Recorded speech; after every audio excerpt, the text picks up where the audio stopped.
Hello everybody, Ricardo here. Welcome to Dark Souls 2. Specifically Dark Souls 2 and my first episode in a series of a run playing as a jolly old pacifist.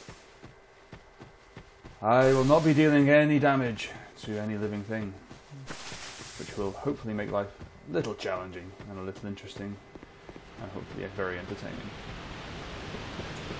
So, onward. As I pass through to Majula, I'm just going to give you a little rundown on the rules and why I'm doing this, in case anybody's interested. So first of all, the rules. Being a pacifist, I will not be dealing any damage to any enemy. If that is a regular enemy or an invading enemy, I will not be allowed to do so. I will be allowed to summon white phantoms in to assist me, and this is really going to be where the majority of the damage is going to come from, because obviously there are some bosses that I cannot deal any damage to, and I will need their help. The problem with that is that I have to be human, as I am right now, standing in my very stained Calvin Kleins.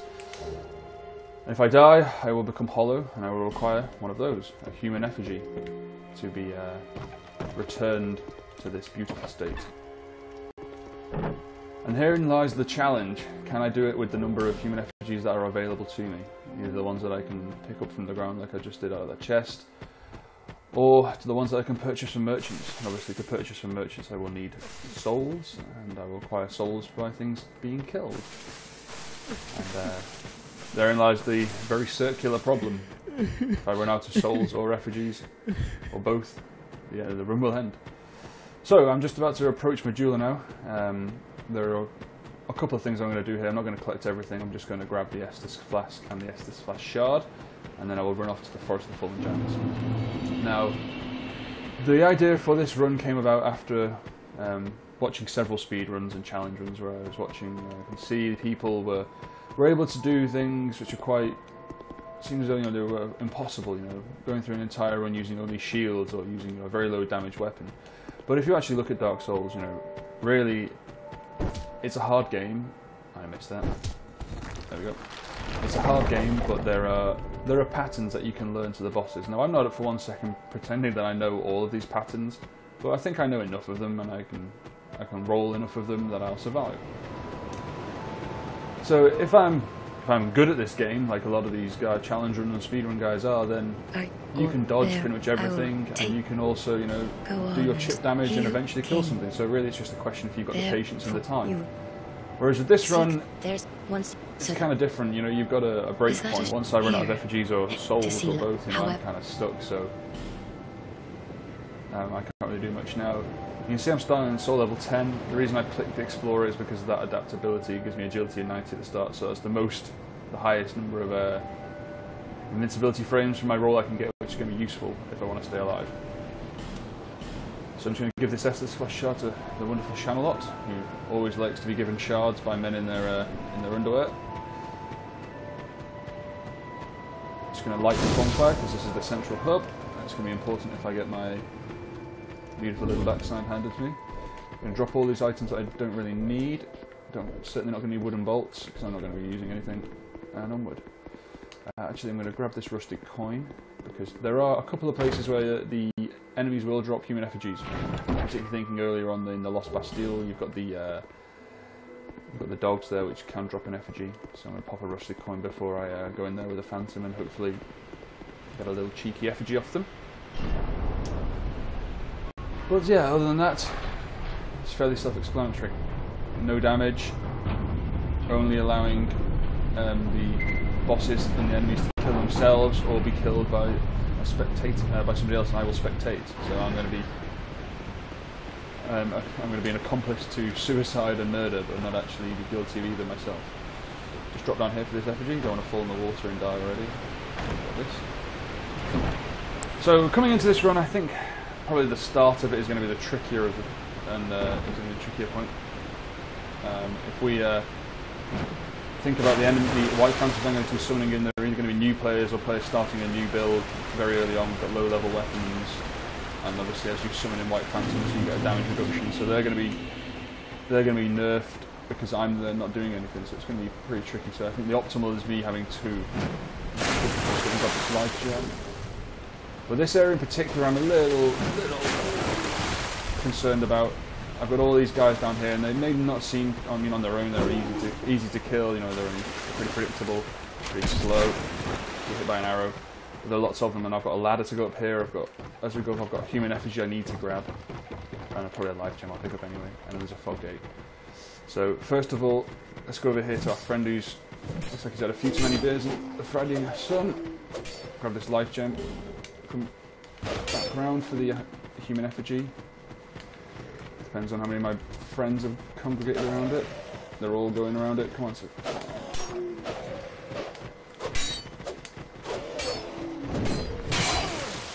Nope, didn't want that to happen.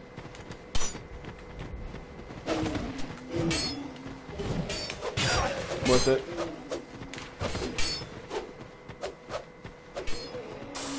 Right. Leave them all over here. Come on, boys. This is where the party's at. Right over here.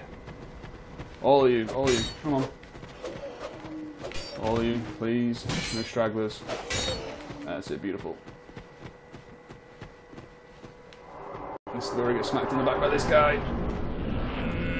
And it's good. Okay. Whew. 10 to be done.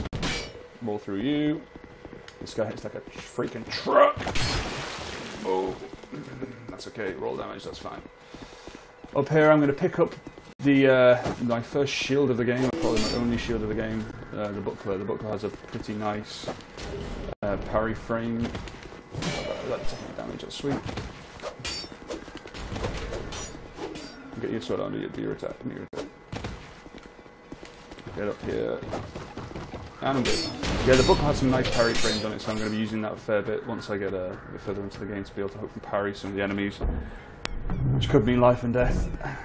But starting now. Because there's nobody here to help me already, I'm just going to rest at this bonfire. I'm going to run upstairs and grab the Estus Splash Shard. If there is a phantom sign here, I'm going to grab that, but I doubt it. It's on the 0 soul memory. And I will then be off to open up the shortcut door. And before anybody says that I am attacking here, this is a pacifist run, it's not a don't beat up a door run. And I will kill and destroy inanimate objects. I'm sorry if you're you don't believe in that, but it's happening. It just happened. Deal with it. So time to grab my Estus Flash Shard. There is a guy about to come through and join me, so I'm just going to drop down for the sledge here. There's a divine blessing for me. Roll down here, onto these branches, and I'm back to the bonfire. Oh, and I am in luck. There are signs, beautiful signs. Mr. Strider, and I can't even read that. You're being summoned.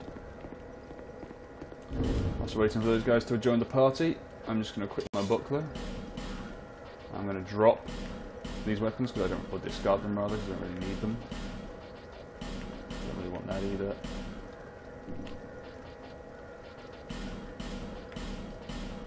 I'm going to keep that set because it's useful for soul farming. Hello, sir. We are going today to kill a giant, hopefully. And we have another friend. He's wearing the Wonder set. Looks the part. You got the large leather shield and an S-lock, and he's got what I believe is a broadsword. Or a short sword, maybe. That's good enough for what we need. So hopefully these guys are going to follow behind me and they're going to do my dirty work. If they don't, then I'm in a heap of trouble.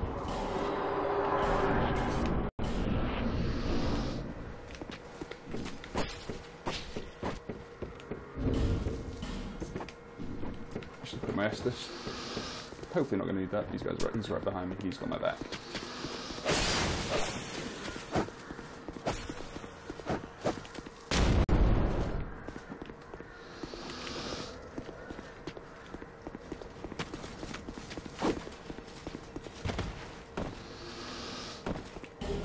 Green Blossom stamina is always appreciated. Alright, I'm going to to run through here because there's a soul item. Give those guys a chance to catch up. They're looking pretty good for health. I've got 2 pros with me today. I hope that shade doesn't fulfill his duty. Now he's going to block the doorway, so I'm going to let him walk through. Come on, my friend. Come and poke me. Yeah, roll past you. I'm not getting hit by your pokey stick. Wowzer, what's happened to this guy?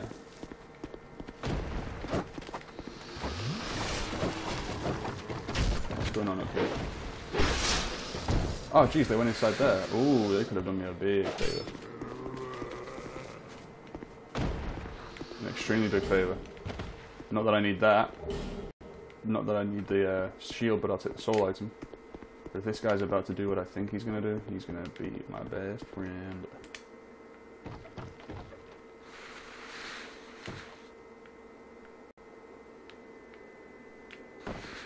Go and aggro the door, my friend. Go and aggro the door.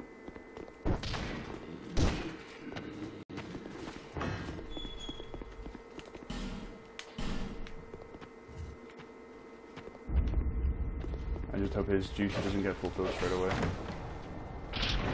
Avoid the arrows.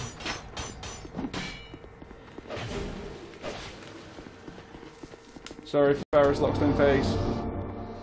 You're getting hit. Da, da, da, da. Slab. That slab, man. And the beautiful Calamity ring. Welcome. Welcome, one of the most useful rings in the game.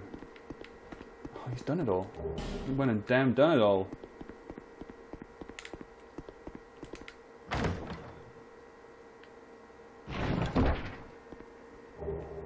Whenever I'm opening these chests, those iron chests, I always have this tendency to panic for a second that they're going to be a mimic. And I never check them. I could get around that by checking them, but I never do. Foolish of me, I know. Alright, where are we at? Where are we at, boys? Where are they gone? Oh, okay, they got in there. Fair enough.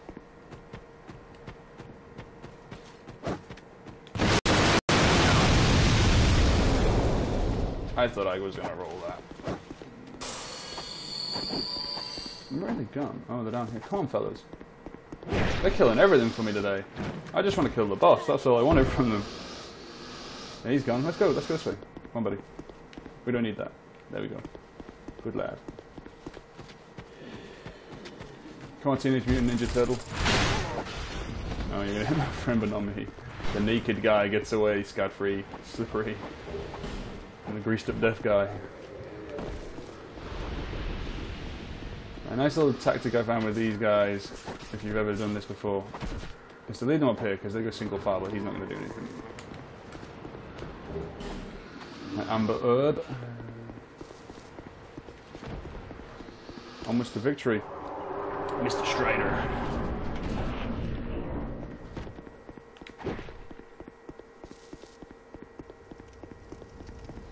Open this gate. He's right behind me, is he? Is he gonna kill the Titanite Lizard for me? If this guy kills the Titanite Lizard for me, he's going for it. Look at him run! Run, Titanite Lizard, run! Get him! Second boy! No, just forget him. No one cares. I want you to heal before we go in this room. I'm scared. You're on so low health. Oh, good. Good! Get on the lift. Right, first attempt. We're gonna do this. Yeah. He's got it. Yeah, baby, he's got it. He's definitely my Venus. Fire and desire all in one. Ooh. Could it be? No, I want that. Some golds. Nah, I don't need those. Let's do this. Attempt number 1. Let's kill this giant.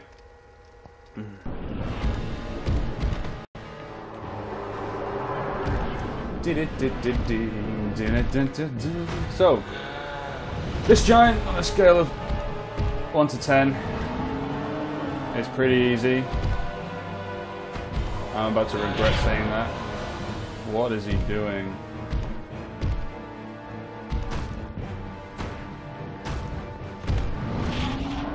What is this guy doing? There we go. There we go. So roll. Roll. Oh man, I'm not got high hopes for this guy. That's okay. Don't use all your stamina, buddy. I'll distract him. You just do the damage. That's it.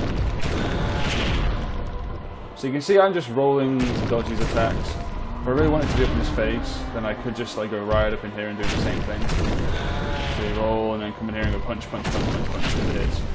So, and this is probably the best example of that boss. I'm not saying that all bosses are like this in the game. There are some later on which are crazy difficult. Well, this one's kind of an easy one to just like do a low damage. Oh, a low damage hit. So a chug of that. That. He's trying to stamp on me. One thing that I'm quite pleased about trying this run is I get to appreciate all of the boss room level design. I don't think you really truly appreciate it when it's all intense and you're worried about getting killed, like that guy's about to roll, my friend. I'll distract him while you heal. Woof. Whoa. That was nearly death number 1. Yeah, nearly death number 1 for him. Yeah, sorry, the level design. I've always wondered in this room what the hell this thing was and where it came from. You know, it's like an archway, like kind of like, you know, up by the Pacifist, like a bridge, falling through. And I'm talking too much and looking at the front level without paying attention to the boss. Let me just go over here and do this. Yeah, with falling through that hole, I guess it's right above me now. That's the only thing I can surmise. So, yeah. I guess I fell through, but yeah, it's quite a nice cave. I like what the giant's done there at this place. He's made himself some rocks here to get himself a nice little garden, you know. Don't die. Don't die now. Don't die now. Hit him. Hit him, Strider. Hit him. Hit him. Just hit him. Again. Don't die. Just hit him. I'll distract him. Oh my god, I'm so tense. Oh my god. Oh my god. That was tense. That was tense, man. I honestly thought he was going to die. Whew. Well, Mr. Strider, thank you very much for that. Much appreciated. Come again. Leave a like and subscribe. Yeah, that's all that good stuff. So, ladies and gentlemen, as I leave this corridor and trundle back up to the bonfire, I'm going to say goodbye to you as well. Thank you for watching. If you like what you see here today, leave a like and subscribe. Leave a comment as well if you want to get involved and you want to appear in the video as helping me. I'm more than happy to do that. And yeah, please stay tuned for episode 2, which will be the Pursuer.